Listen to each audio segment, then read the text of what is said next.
Sebelum masuk ke videonya, kenalin aku Jonathan, mahasiswa semester 1 program studi Teknik Informatika dari Institut Teknologi Sumatera. Video ini dibuat bukan tanpa tujuan atau hanya untuk mendapat nilai semata, namun sekaligus memberikan informasi dan edukasi tentang artificial intelligence atau kecerdasan buatan, konsep dasarnya, etika dalam penggunaannya, dan masih banyak lagi. Konsep dasar AI, machine learning, dan deep learning. AI adalah gagasan tentang membuat mesin yang mampu melakukan hal-hal yang biasanya membutuhkan kecerdasan manusia. Contohnya mengenali wajah, memahami bahasa, bermain catur, memberi rekomendasi film, atau mengambil keputusan berdasarkan situasi tertentu. Dulu, banyak AI dibuat dengan aturan kaku. Manusia menulis aturan satu persatu, jika kondisi ini, lakukan itu, jika kondisi itu, lakukan ini. Pendekatan ini bekerja untuk masalah sederhana, tetapi cepat kewalahan ketika berhadapan dengan dunia nyata yang penuh variasi. Machine Learning. Machine Learning adalah bagian dari AI yang mengubah cara mesin menjadi pintar. Alih-alih diberi aturan secara eksplisit, mesin diberi data dan contoh, lalu ia belajar sendiri menggunakan suatu prosedur atau algoritma hingga menemukan polanya. Ada tiga jenis utama machine learning. Satu, supervised learning. Jenis pembelajaran mesin menggunakan data yang diberikan label. Contoh penerapannya adalah untuk mendeteksi email spam dengan cara memberikan data berupa ribuan email yang dilabeli spam dan bukan spam sampai mesin dapat membedakan dan mengklasifikasikan email baru secara otomatis. Yang kedua, unsupervised learning. Jenis pembelajaran mesin menggunakan data tanpa label untuk menemukan pola, struktur, atau hubungan tersembunyi secara mandiri. Contoh penerapannya adalah pengelompokan pelanggan berdasarkan perilaku belanja mereka. Yang ketiga, reinforcement learning. Model belajar melalui trial and error dengan sistem reward dan punishment, atau mudahnya belajar dari konsekuensi. Contoh penerapannya adalah AI yang dilatih bermain catur. Deep learning. Deep learning merupakan bagian khusus dari machine learning yang menggunakan neural network atau jaringan syaraf tiruan. Istilah deep merujuk pada banyaknya lapisan dalam jaringan tersebut. Deep learning terinspirasi dari cara kerja otak manusia, di mana neuron-neuron saling terhubung dan memproses informasi secara bertahap. Deep learning sangat efektif untuk data yang besar dan kompleks seperti gambar, audio, dan teks. Contoh aplikasinya adalah pengenalan wajah, penerjemahan bahasa, dan asisten virtual. Hubungan ketiganya bisa digambarkan dengan analogi bawang berlapis. AI adalah bidang paling umum atau lapisan terluar. Di dalam AI ada machine learning sebagai salah satu cara mencapai AI. Dalam machine learning ada deep learning sebagai pendekatan khusus dalam machine learning. Aplikasi AI dalam kehidupan sehari-hari. AI sebenarnya sudah lama menyelinap ke kehidupan sehari-hari kita.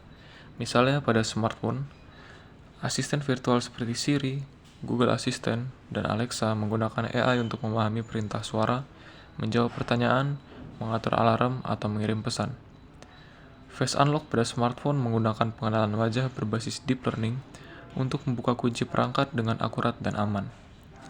Keyboard prediktif yang memprediksi kata berikutnya saat mengetik menggunakan mesin learning yang belajar dari pola pengetikan. Dan sekarang, AI mengalami perkembangan pesat dengan munculnya generatif AI. Singkatnya, generatif AI merupakan cabang kecerdasan buatan yang mampu menciptakan konten baru dan orisinal seperti teks, gambar, musik, kode, atau video, berdasarkan pola yang dipelajarinya dari data masukan yang sangat besar. Tools AI untuk produktivitas. ChatGPT, Google Gemini, dan Claude. 3 AI multifungsi yang banyak digunakan orang dari berbagai bidang dan dengan kebutuhan yang berbeda-beda. ChatGPT. Salah satu AI andalan mahasiswa atau pelajar untuk mengerjakan tugas dan brainstorming. ChatGPT menjadi salah satu AI powerful saat ini karena kemampuannya dalam memproses teks, gambar, suara, dan data secara bersamaan. Fitur percakapan suara yang natural bahkan dapat mendeteksi emosi pengguna dan bisa diberikan instruksi langsung untuk melakukan sesuatu. Gambar yang dibuat juga akurat berdasarkan instruksi yang diberikan. Dengan semua keunggulannya, memberikan kesan bahwa ChatGPT adalah tools AI yang user-friendly dan cocok untuk siapapun. Meskipun begitu, ada hal yang perlu diperhatikan. yaitu fitur tercanggih yang dimiliki ChatGPT memiliki batas pesan yang cukup ketat untuk pengguna gratis. Maka perlu menjadi pengguna berbayar untuk membuka potensi penuh yang disediakan oleh ChatGPT. Gemini. Tidak mau kalah dengan tools AI lain, Gemini memiliki keunggulan tersendiri yang tak tergantikan. Gemini unggul karena terintegrasi langsung dengan seluruh layanan Google, seperti Gmail, Google Drive, Maps, dan masih banyak lagi. Sehingga bisa diminta untuk meringkas email, mencari file dalam Google Drive, dan membuat rute di Maps secara langsung. Gemini juga ahli dalam analisis data, mampu membaca ribuan halaman dan memberikan respon yang sangat cepat. Ada beberapa hal yang perlu diperhatikan dalam menggunakan Gemini. Terkadang, Gemini cenderung melakukan halusinasi atau memberikan jawaban yang kurang akurat dalam tugas logika berat. Claude. Claude dikenal karena kemampuannya berpikir logis dan gaya bahasa yang sangat mirip manusia. Claude 3.5 Sonnet saat ini sering dianggap sebagai model terpintar untuk tugas logika kompleks dan pemahaman instruksi yang rumit. Claude memiliki fitur bernama Artifact yang memungkinkan Anda meminta Claude membuat kode, situs web sederhana atau grafik. Hasilnya akan muncul di jendela khusus di sebelah kanan chat yang bisa langsung dijalankan atau dilihat hasilnya secara instan. Ini memberikan manfaat tersendiri untuk orang yang bekerja pada bidang pemrograman karena kemudahan untuk melakukan debugging pada kode. Yang membedakan Claude dengan tools AI lainnya adalah Claude berfokus pada teks dan analisis data, tidak memiliki generator gambar seperti DALL-E, ChatGPT atau Imagen dari Gemini. Singkatnya, gunakan ChatGPT jika Anda butuh alat serbaguna yang punya banyak fitur. Gunakan Gemini jika Anda adalah pengguna berat layanan Google dan perlu menganalisis dokumen yang sangat panjang. Gunakan Claude jika Anda butuh tulisan berkualitas tinggi, pemikiran logis yang tajam, dan interaksi yang terasa lebih manusiawi. Etika menggunakan AI dan literasi digital. Etika AI bukan tentang melarang teknologinya, melainkan tentang bagaimana kita menggunakannya secara bertanggung jawab. Yang pertama, transparansi dan kejujuran. Jika sebuah karya seperti tulisan, gambar, atau kode dihasilkan oleh AI, sangat etis untuk mengakuinya. Jangan mengklaim hasil murni AI sebagai karya orisinal 100% milik Anda, terutama dalam konteks akademik atau profesional. Yang kedua, verifikasi atau human in the loop. AI bisa berhalusinasi memberikan informasi salah yang terdengar meyakinkan. Secara etis, pengguna bertanggung jawab untuk memeriksa kembali fakta tersebut sebelum menyebarkannya. Yang ketiga, menghindari bias. Pengguna harus sadar bahwa AI dilatih dari data internet yang mungkin mengandung bias. Gunakan AI untuk memperluas sudut pandang, bukan untuk memperkuat prasangka atau diskriminasi. Yang keempat, keamanan data pribadi. Jangan pernah memasukkan informasi sensitif seperti kata sandi, data medis, atau rahasia perusahaan ke chat dalam AI, karena data tersebut sering digunakan untuk pelatihan model lebih lanjut. Dampak positif dan negatif AI. Dampak positifnya cukup nyata.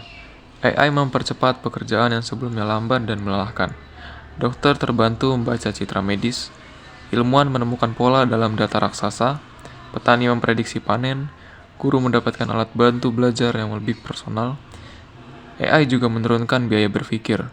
Orang yang tidak punya latar teknis kuat bisa menulis, menganalisis, atau merancang sesuatu dengan bantuan mesin.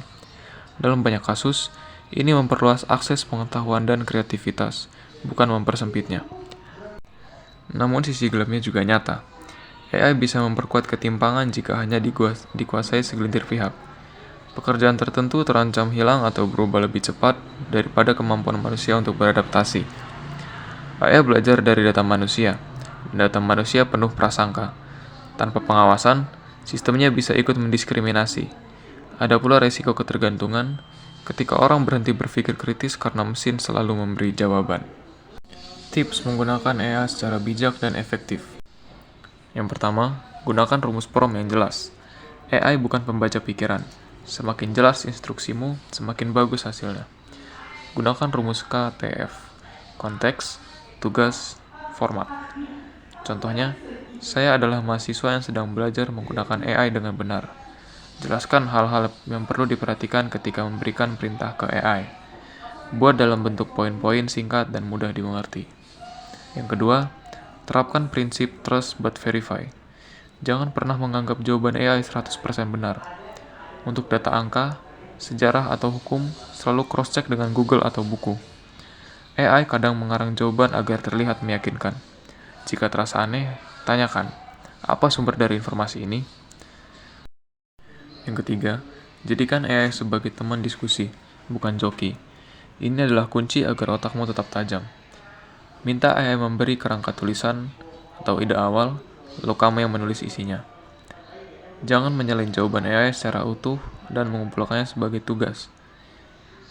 Gunakan AI untuk menjelaskan konsep yang sulit kamu pahami atau untuk latihan tanya jawab sebelum ujian. Yang keempat, jaga privasi. Ingat, percakapan dengan AI biasanya tersimpan di server mereka untuk pelatihan. Jangan masukkan nama lengkap, alamat, nomor HP, foto pribadi, atau rahasia dapur perusahaan tempatmu bekerja. Gunakan mode anonim jika tersedia. Gunakan fitur chat tanpa reward jika ingin lebih privasi.